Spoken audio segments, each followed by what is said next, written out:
Poštovanje svima, ja sam Ognjen, tata od Viga, Bona i Leni. Oni imaju 5, 4 i 1 godinu.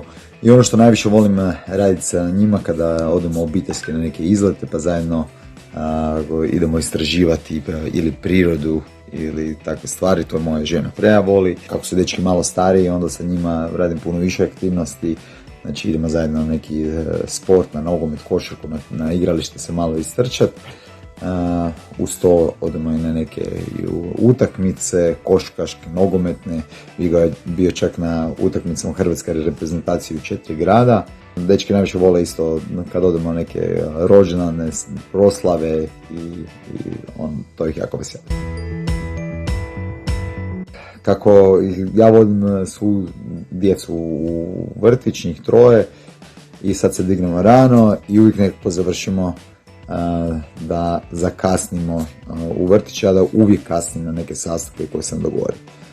I sada meni drago da dok molim Viga i Bona da se pokrenu, da malo ubrzaju, Vigo mi kaže, ni mrtav ni hladan, kaže pa tata, pa mogo si to dogovoriti malo kasnije. Djeca su naši najbolji učitelji strpljenju, poniznosti i ljubavi, tako da hvala im na tome. Dosta su nas ojačali i zato sve ovo treba gledati sa puno ljubavi i njihovo odrastanje. Igrati košarku i nogomet na rođendane. Sretan dan, počela sam.